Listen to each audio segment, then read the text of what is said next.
Hi, welcome back to Power of Storytime. I'm Kate, the creative director of Calling Card Books and Z Girls Press, and every Wednesday at noon Pacific Time, 3 p.m. Eastern Time, we read from one of our books, and we also read as well some Fridays at 5 p.m. And this week, on Friday, we're going to be continuing Girl in the Mountain, the story from What Goes Unseen in Other Tales. But today, we are reading more from Finding the Lost, and we have with us the author, Michael Foster. Thanks for joining us today, Michael. Hi, everybody. Good to see you. We're always glad that you have a little bit of time to come and join us during your workday. So, I wanted to start off, we entered Finding the Lost in the 32nd Annual Independent Book Publishers Association Benjamin Franklin Awards, which is one of the A-list indie book awards, and got some great judges' feedback, so I wanted to read one of those before we get into everything. So the judge said, "Even though this is a sequel, it didn't feel like I missed anything from the first book. Parts of the previous story were filled in as it went along without overwhelming narrative. The main character is very well drawn and someone you want to read about," which I love that because we have a real soft spot for Alicia. Awesome. And this is the first time I'm hearing this, so, I'm proud. Yeah. And the reason that we jumped on your project from the floor director perspective is a middle-aged man writing such a lovely little girl character in book one. So kudos to you. That's not always easy to do. Thank you for that. I want to address something really quick in that review. One of my goals when writing book two was to be able to make it feel like its own story without relying too much on the first one, and also recap elements of the first story, but not in a big exposition dump. I've certainly read novels that do that, and as a reader, when I'm on book two and I'm just excited to get into the story of book two, and suddenly I'm reading a 2-page summary of what happened in book one, well, I already know because I've just finished it. So it was a conscious decision to describe the elements of book one, but in a way kind of throughout the narrative that didn't feel like I was just telling readers what happened, but more kind of make it organic. So that's exciting to know that was actually noticed by the reviewer. I appreciate that. Yeah. The surprise is a little bit intentional because it's very cool to see your reaction. Yeah. And also, as someone who reads a lot of series too, that's always the hard thing to find the right balance of, if someone's coming in and this is the first book they're reading in the series, they need to understand all of the characters that came before, but if it's someone who's read every book, you don't want to do it too much because then they're going to be turned off by it. But it's got that perfect balance of moving along quickly but being informative at the same time. Thank you. Yeah. And then now to another review. This is from Forward Reviews, but it kind of touches on some of what we read during last week. The Forward Review says, "Alicia builds fires, forages, and fishes like a true survivalist, opening opportunities for young readers with the possibilities she represents." And I wanted to ask, what motivated you to have Alicia be so prepared and self-sufficient this time around? Because last time she really had to rely on her friends to kind of keep her safe and teach her where food was and where she could sleep safely. Yeah, I think, again, I drew from my own experiences, certainly, and I felt that, in the 3 years since the last one, it was such a challenging situation for her to be in that perhaps she sought out these skills. She wanted to be prepared. She wanted to be, not that she thought she would go back to the wild side, but she was always an adventurer and an explorer, even at a younger age. So it felt natural. A lot of these skills that she showed in the second book are ones that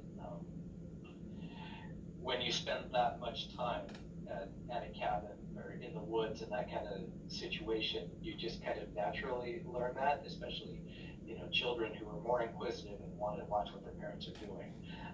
So they're more apt to pick up and learn those skills.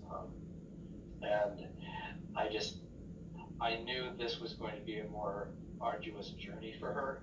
Yeah. So I wanted to make sure she had those skills and show that gender doesn't matter. That she can be just as strong and powerful and resourceful as a male character could. Yeah, it's always great to see female characters that girls can relate to. And oh yeah, and here is one of the pictures from the book where she is using her courage and resourcefulness.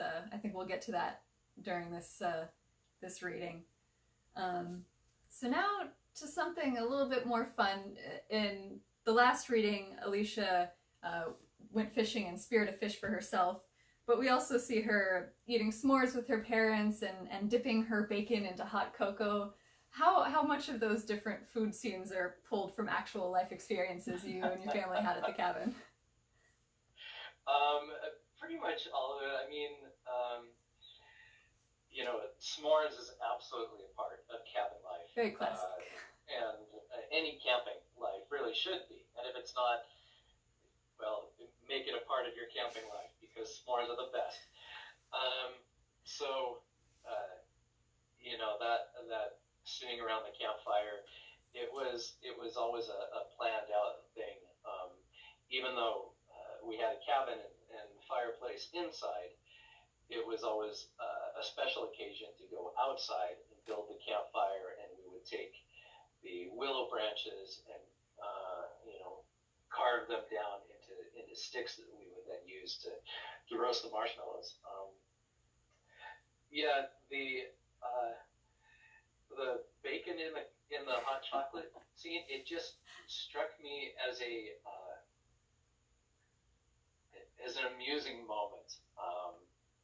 That she wanted to get kind of a reaction out of her dad, but not necessarily showing that she was wanting to get a reaction, so she kind of did it subtly. Yeah.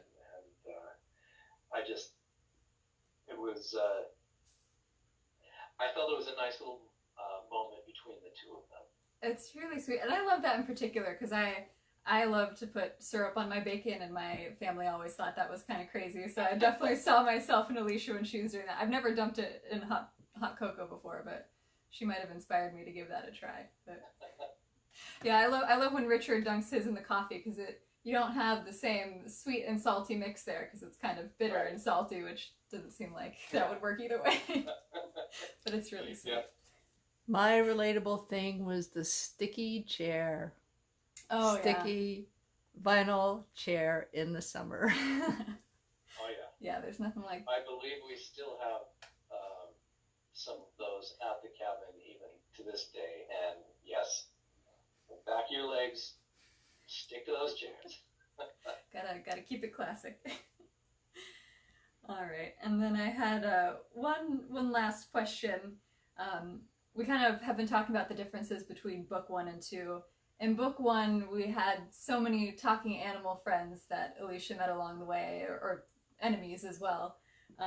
But in book 2, so far, she's kind of noted that none of the animals are talking and is a little confused by it and wondered what might have happened.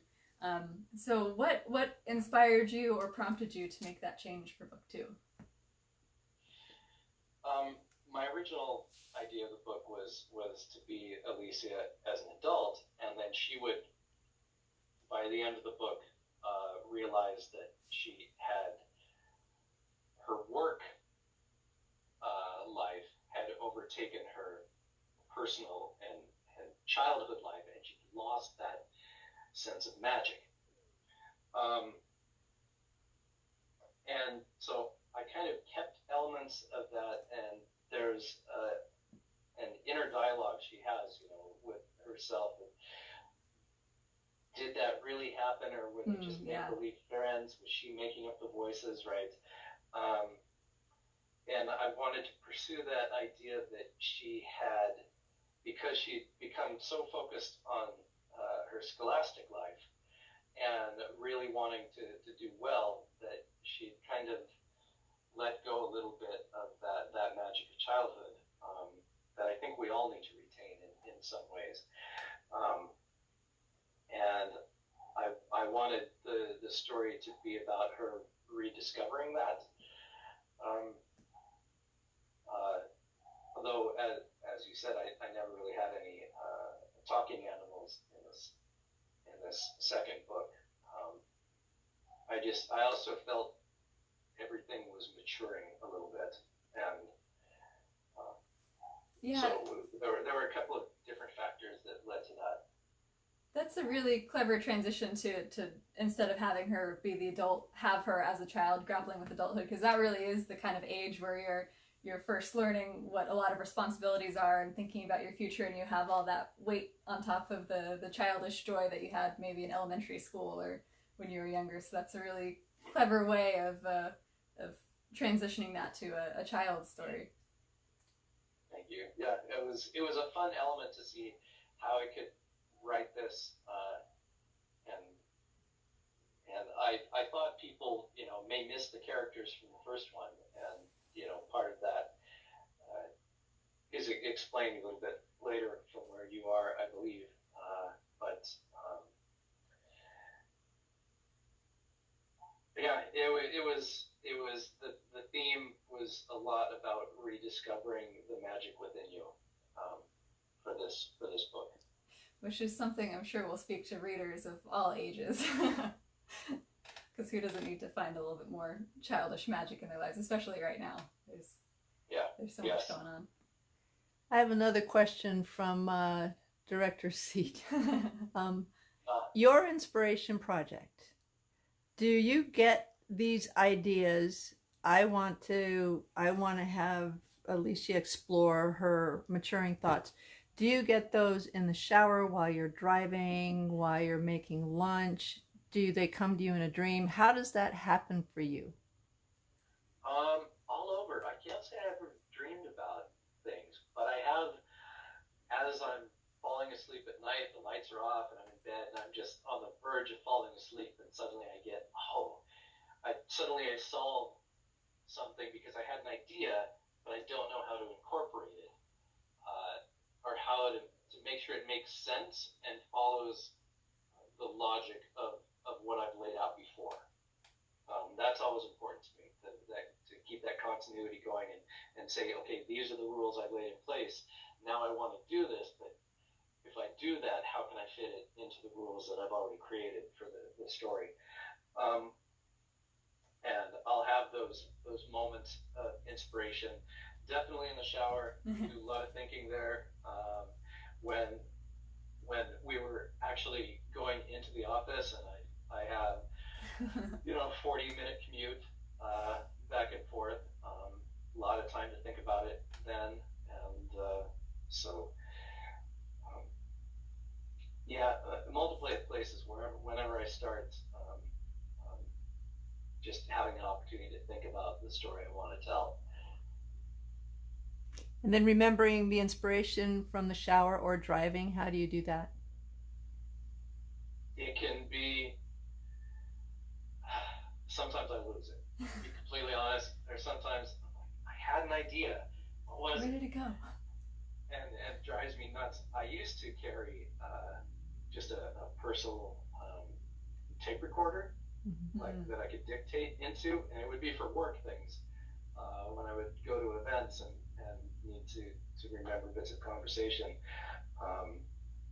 I suppose I could set up my phone to do that, but I absolutely don't believe in having your phone anywhere within touching distance when driving. Smart. Yeah. Or in the shower. Yeah. It's too risky. I apologize. I have phones ringing in the background here. So now I don't have any way. I just rely on hopefully my memory to remember the ideas that I come up with and kind of slot them into the file I have going on in my head. that, especially now what I want to do with book 3. And so I should get up and write them down like people who keep a dream journal or something, which I've always wanted to do, but I don't have I'm losing the word, but actually waking up from a dream and turning on the light and writing down the thought I just had. Yeah. No, I just want to keep the lights off and fall down. So I should be more diligent with, if I get out of the shower, then go grab a notebook and make a note of the thought I had, and I don't. It's bad. Yeah. I need to have more discipline. It hasn't been a problem, obviously, because the stories have all been complete. So yeah, I was gonna say you've kept enough good notes to have some really interesting characters and changes and everything. So we love it. It was interesting as I was writing book 2. There were definitely times I had to go back to book 1 to see what I'd done in a certain situation, or how I described something, or to make sure that the continuity was correct with book 2 and it made sense. There was a lot of referring back to book 1 because they weren't written. The first wasn't written with the idea of a sequel to come, and so now I have to work backwards. Yeah, and that's tough because fans, as soon as if they find any continuity errors or anything like that, they will let you know, which we appreciate. But yes, I absolutely appreciate it. I want that feedback because I want to make sure those are fixed. All right. Well, thank you so much for joining us, Michael. It's always so much fun chatting with you about the book and about your thought process behind everything. You've got a busy day, so we'll let you get back to work. But yeah, it's always a pleasure to be here. I appreciate you having me on each week, and I appreciate you doing this. Yeah. I'm sure that people are really enjoying the reading, so keep it up. Thank you. We love doing something special for all the book lovers out there. All right. Well, have a great Wednesday, everybody, and I hope to see you next week. All right. Bye-bye, Michael. Bye. All right. Okay, so last week we left off. Alicia was camping alone in the woods. She had just caught a fish for her supper, so we actually left off exactly at the scene on the cover. She was roasting her fish over the fire, and what does she see from across the way but 2 golden eyes of a cougar staring directly at her? And so we left her in that predicament, and now we will start with Chapter 6, Tawny. Let me take a little sip of water before I start.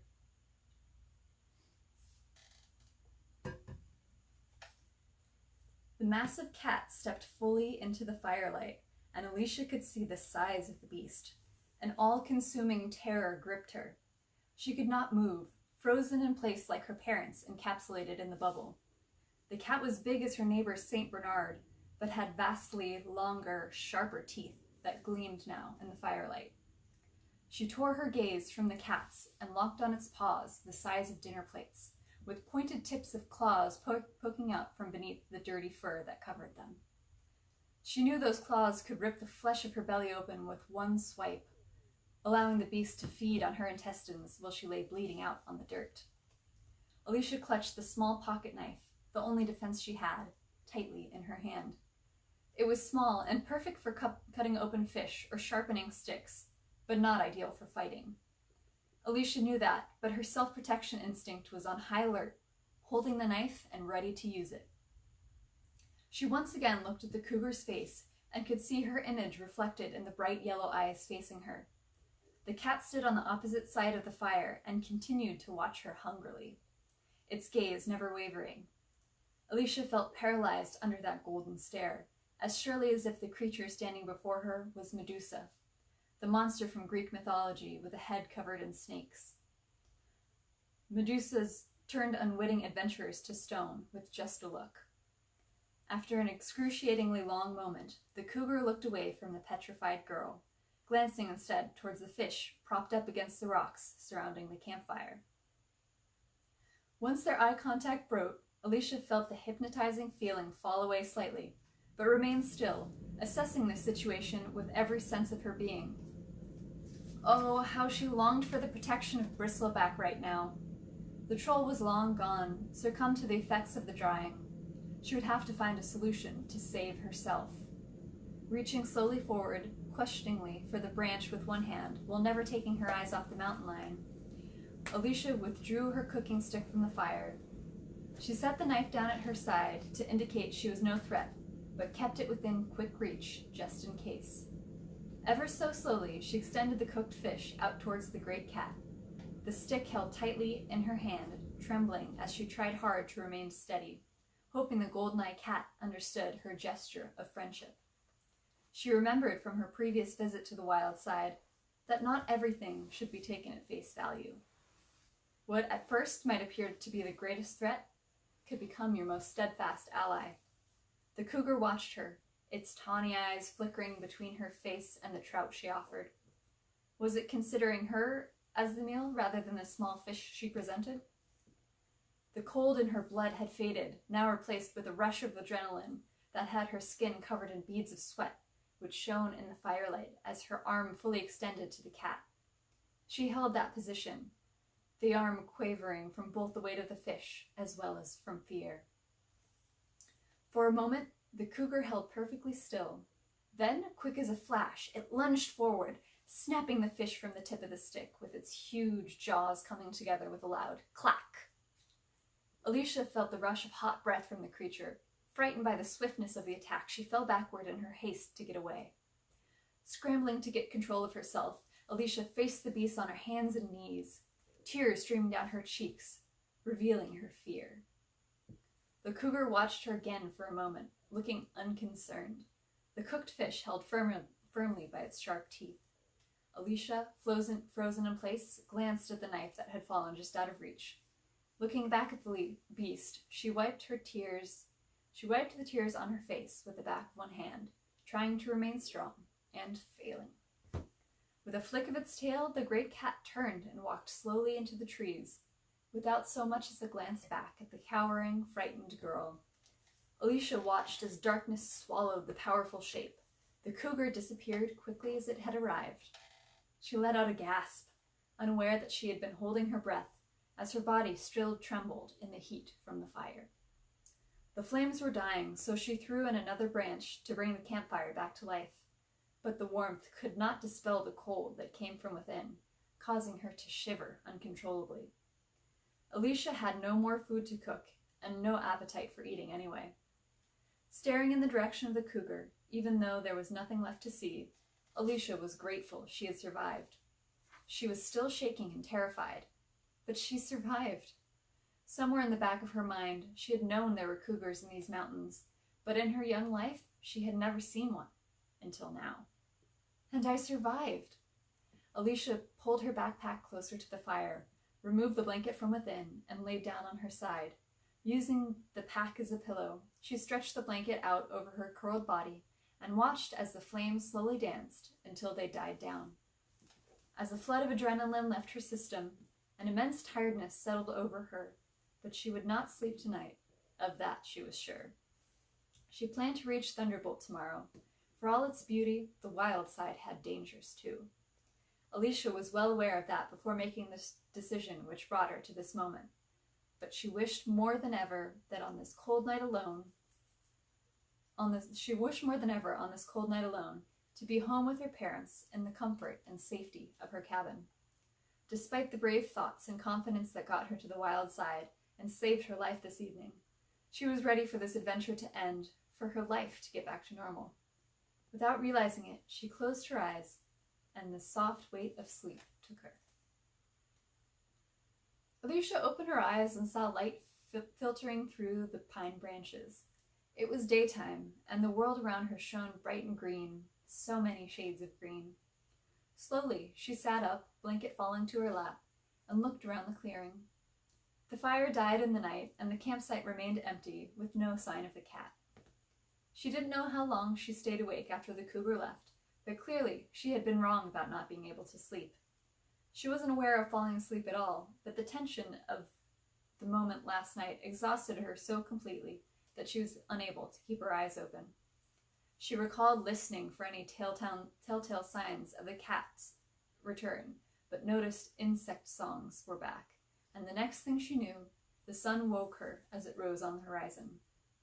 Alicia clambered to her feet and reached her arms up with a groan, feeling the stretch of muscles along her back and legs. The teenager was athletic and enjoyed playing soccer in school, along with other activities in PE, so she wasn't sore at all from yesterday's hike. However, the stress from the previous night's encounter, along with sleeping on the ground, had made her muscles stiffen up. It felt good to stretch them out. She was starving this morning, but did not want to take the time to try fishing again, so she dug into the pack and pulled out her food supplies. Alicia stuffed a fat piece of beef jerky into her mouth.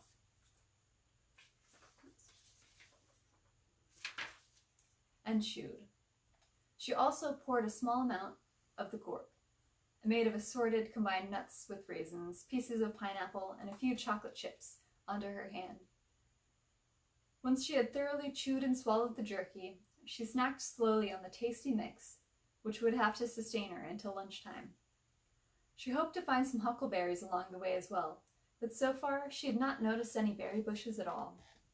Alicia picked up her blanket and vigorously shook it off, trying to remove as much dirt as possible. She stuffed it into the backpack, putting bags of foodstuffs on top for easy access. With a yawn and another stretch, she reached down and picked up her backpack, strapping it on and cinching it tight. She was ready for whatever today had in store. Before leaving, she checked the fire using her walking stick to stir the ashes. There were no live coals that she could see, and holding her hand a few inches above the pit, she felt no residual heat. Nevertheless, Alicia buried any remaining bits of coal, knowing that the last thing she needed on this adventure was a wildfire. Her mouth was dry and parched, so she pulled the water bottle from her pack and took a long drink, then dumped half of the remaining contents slowly over the pit, knowing she could always find a stream to fill the bottle again. Finally, she covered everything with stones that she had collected from the rim, just to be safe. The woods were precarious to all who enjoyed them, and Richard's campfire safety techniques were ingrained in the teenager's mind, even though all signs of drought she experienced in the wild side 3 years ago were gone, replaced by a lush, healthy vegetation. Satisfied that the fire was out, Alicia picked up the spear she had carved and slid it through the top straps of her backpack, trapping it snugly against her shoulder blades.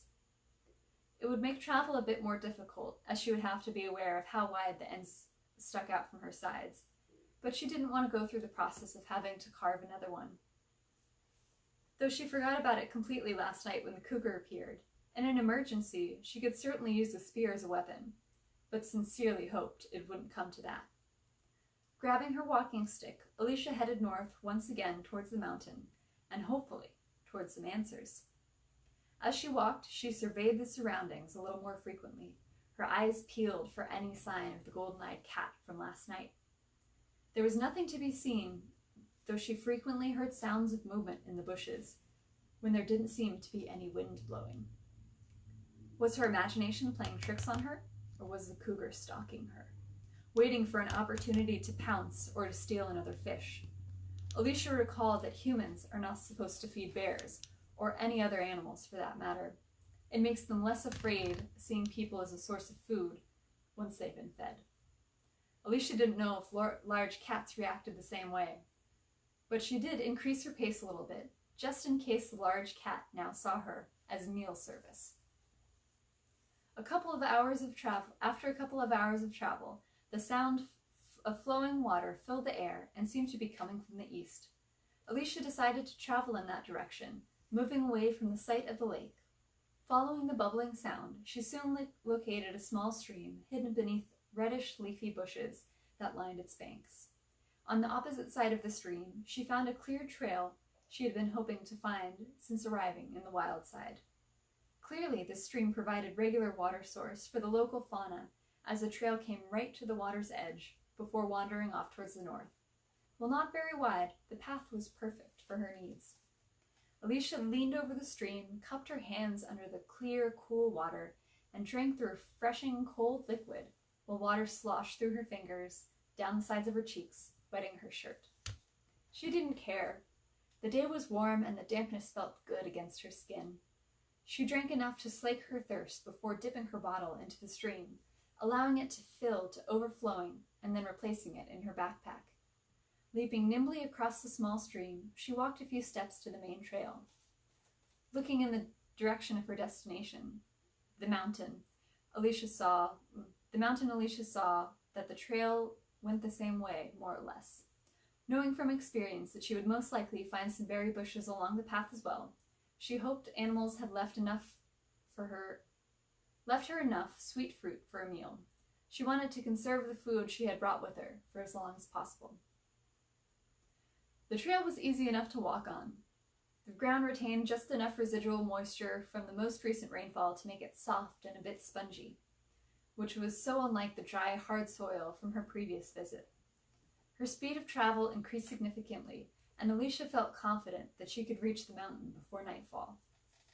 As the morning turned to afternoon, the temperature continued to rise, though occasionally Alicia would pass through odd packets of cold air, places that were more sheltered from the sun, where the cool air of the night lingered along with the darkness, refusing to give up its hold to the sun's relentless demands. In these patches of space, bumps would rise on her exposed arms, and a small shiver would pass through her. Thoughts of her parents, ever present in the back of her mind, would come to her in these moments, and she wondered if they felt anything. Are they aware of what's happening? Are their minds still active while they're frozen in that bubble? Are they cold? She remembered attending the funeral of a great aunt once, someone she had barely known, and having similar questions about her deceased relative. These thoughts spurred her footsteps, and she picked up her pace. Alicia didn't know if she had to race against the clock to save them, but if there was any chance at all that they were suffering, she needed to find an answer as quickly as possible. The early afternoon passed steadily and without incident. The trail she followed bisected similar paths, but the determined hiker continued heading northward to her goal. As expected, she did find several huckleberry bushes along the way, allowing her to take short breaks every couple of hours to stuff her face with the sweet purple goodies. Alicia continued to look for her friends, but found no sign.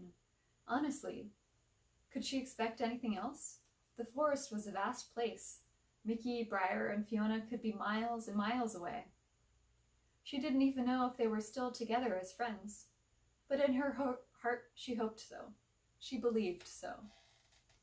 Alicia realized how much she'd missed them while she had been back in her world. Being here again, in this realm, the memories of each came flooding back. Mickey the squirrel with his sarcastic and untrusting ways, yet full of love and care for those he considered family. Briar's caw, caw, screechy voice, who had shown bravery for his small size. Fiona, the enigmatic deer, who communicated not through words, but through thoughts and images that Alicia could see in her mind. They were drawn to each other by their shared losses, and by Alicia's kind acceptance of their differences. She would never forget the loyalty and bonds they had all built with one another. "I miss you guys," Alicia spoke to the wind, hoping her words would somehow, magically, carry to their ears. "I don't know what I would have done without you. I wish you were here now. I could really use your company." She glanced around the woods. "A cougar visited me in camp last night, with its tawny yellow eyes staring at me," she shuddered. "I could use your eyes right now, Briar. You could definitely see from up high if that cat was coming back." She reached up and touched her shoulder where the squirrel had ridden for most of her journey. "And Mickey, your voice in my ear was a constant reminder that I was not alone. I feel alone now." Alicia felt a single tear from the corner of one eye. She squinched her eyes shut and felt the tears start to run down her cheek, wiping it away quickly. She wasn't a child anymore. She had been a teenager for almost 2 years now. She had gotten through her first night on the other side, encountered a dangerous animal and survived. She was smart and strong, and there was no doubt about that after last night. This journey would only take a couple days at most. She'd be back with her family. She could do this. Silently, she continued her journey towards Thunderbolt. Having a little trouble turning the pages today. All right. And we're about to start Chapter 7, Paths Taken. And I'm going to take another little water break.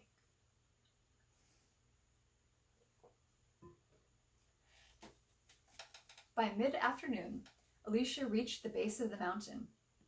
Peering toward the top, she could see clouds gathering there, grayish but not dark, and she hoped they didn't signify the coming of rain. Alicia thought of the lookout tower that sat so high in her world, where rangers could keep an eye out for forest fires, usually started by lightning strikes. She hiked the mountain once before, a couple of years earlier with her parents.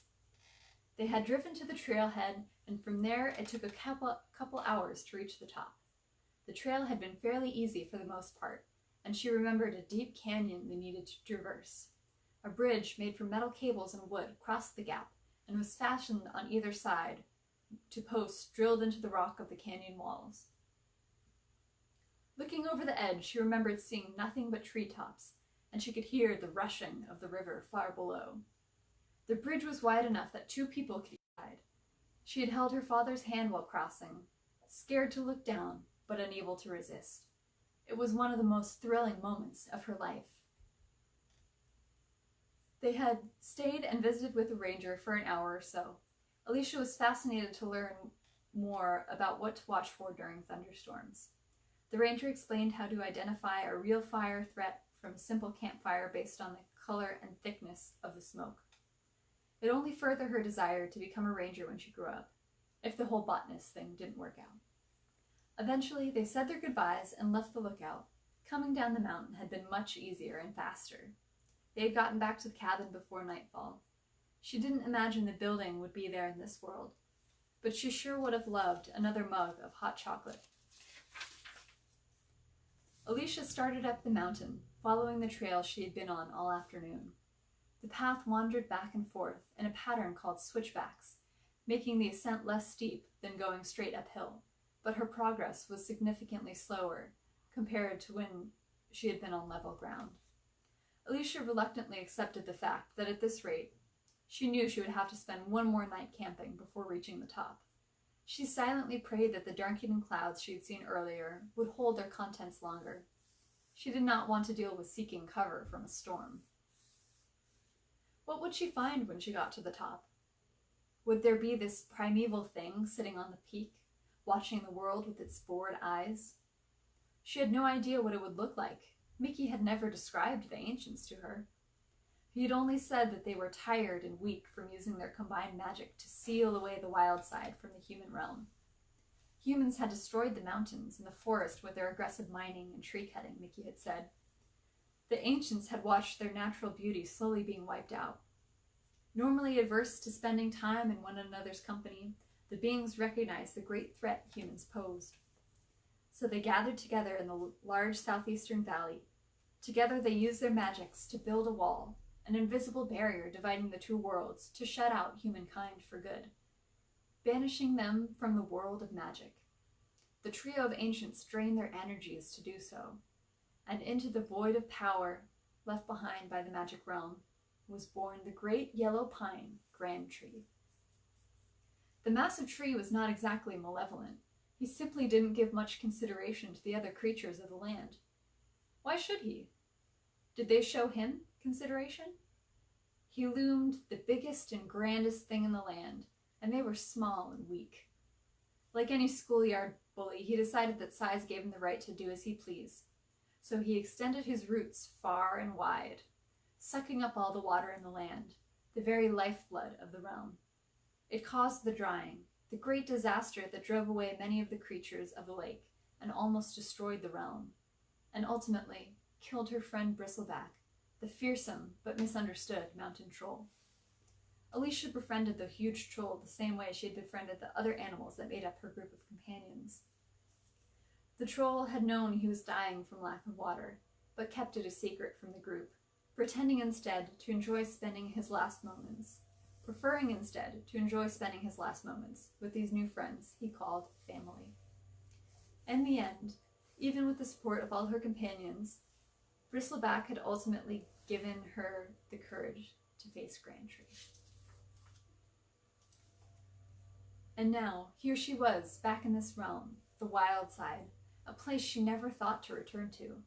And sometimes she wondered if it had really existed at all. But it did exist. And she was here, and her parents were in danger. Turning towards the cloudy mountaintop, she wondered again what she would find there, and if it could help. Early in the morning, Alicia heard the faint echo of moving water. Looking ahead, she spied the narrow canyon she had crossed with her father and remembered the rough, rushing river deep in its base. Approaching the canyon now, she looked for the bridge once again, but saw no sign of it. She felt momentarily confused.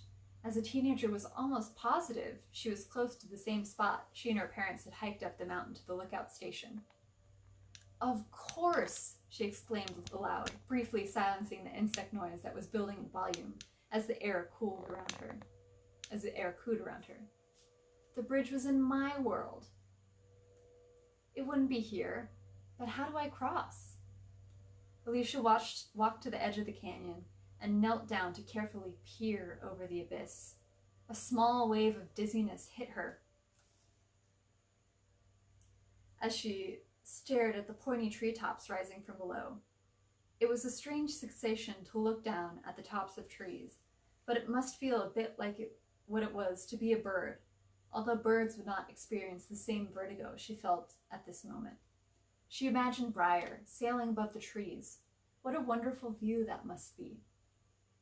She could not find a way to climb down to the bottom of the canyon. The stone walls were too sheer, and even if there were handholds, she wasn't sure that she would have the courage to attempt it. Continuing to look over the ledge, she saw that to her left, an enormous pine tree had fallen, spanning the gap, creating a bridge of sorts. Would it be strong enough to let her across? Alicia stood, brushed the dirt from her knees, and walked over to where she had seen the tree, and knelt once more to look over the edge.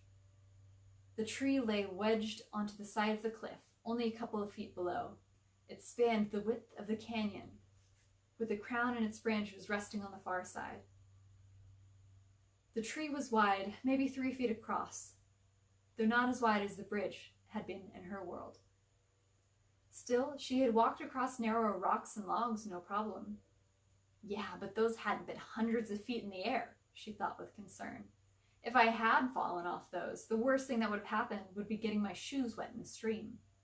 Here, the danger was much, much greater, and just the thought of it made her knees tremble. Alicia scanned the canyon again, left and right. She could not see another clear route across the gap. She continued walking along the edge, hopefully find a path down. But how long would that take? The sun had dropped beyond the tree line at this point.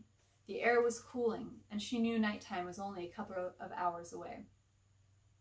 And there was a chance of rain. The gray clouds remained above her head, looking darker than before. There was no chance she could find a way down and back up the other side before nightfall.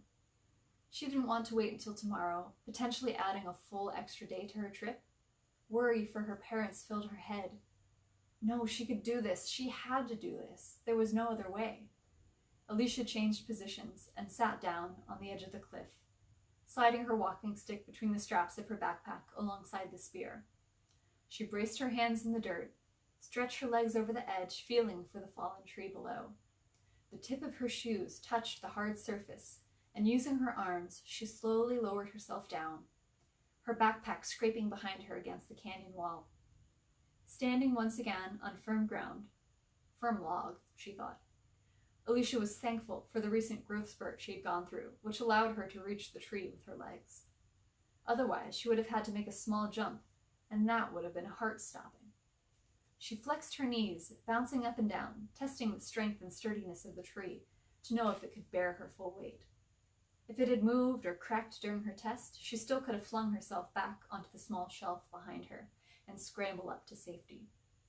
The tree remained firm, and her fear lessened somewhat. Okay, let's do this, she thought. Looking across the tree, she thought it was funny. Not funny ha-ha, but funny strange. How here, only a few feet lower than she had been on the edge of the cliff, the distance to the other side seemed so much further. She stepped forward onto the tree. The wide and only slightly rounded surface of the log did not throw off her balance too much. Alicia could hear the wind whistling through the treetops beneath her, and below that, the great crashing of water against rocks.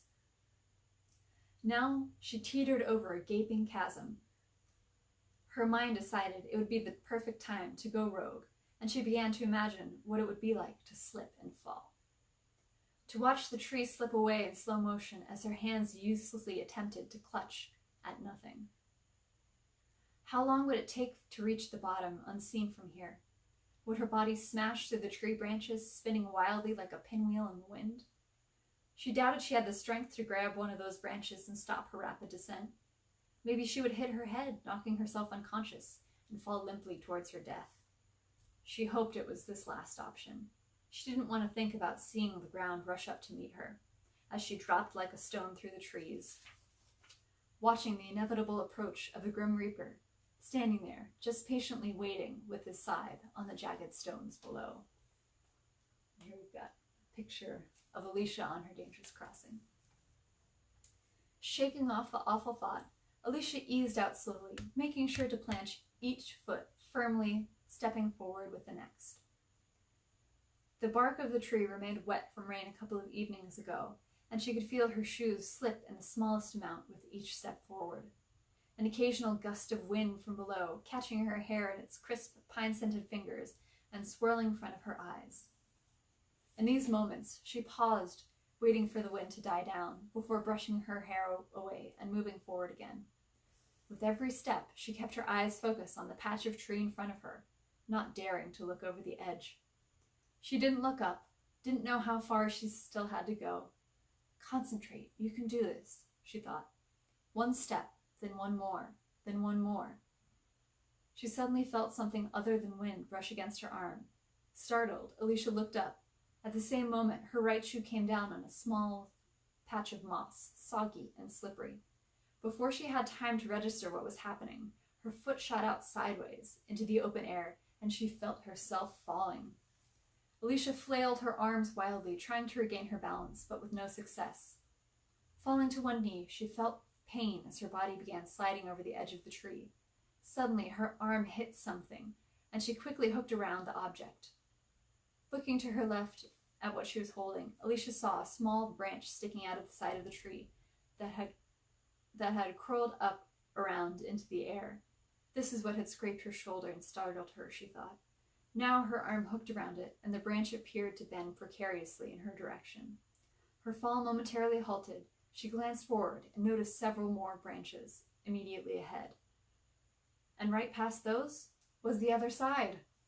Alicia pulled herself carefully back onto the tree, trying not to exert extra force on the already stressed branch.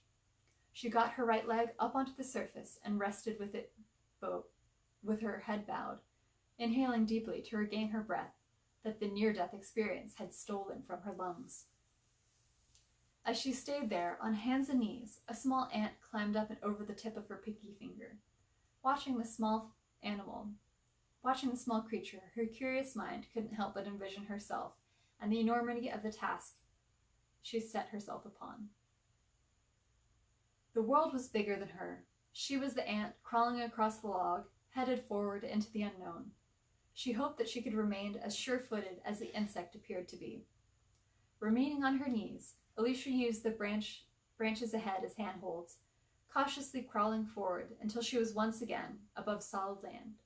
She lowered herself on the side of the huge tree, landing on the ground and stepping far away from the edge. She made it! She was across one very large step closer to her destination. Alicia glanced back the way she had come. As frightening as it had been, she had crossed and took some strength in that fact. Crossing back would be a bit less stressful because now she knew what to expect. She would just crawl the entire way next time, but she wasn't looking forward to it. Standing there, still waiting to get her breath back, Alicia rubbed her knee, which still stung from the fall, and looked around. She was struck once again by the beauty of these woods, having been so intently focused on her quest, that stopping to see what was around her hadn't been a priority. But now she took a moment to appreciate the view. Her gaze lingered on the canyon, and she imagined a river, eons ago, slowly carving its way through the side of the mountain to create this. She thought she had heard about the Grand Canyon in her world, and had seen pictures, but never visited. What an amazing thing it must be. The absolute strength of time and the elements never ceased to fill her with wonder. and she felt ever so greatly to have spent the summers here in these woods learning so much. Breathing normally again, Alicia searched for a trail on this side. She found one continuing just a few yards away. Clearly, I was not the first creature or person in this realm to use this as a bridge, she thought. Renewed with a sense of accomplishment, she stepped onto the trail and continued toward the mountain peak and the ancient waiting there.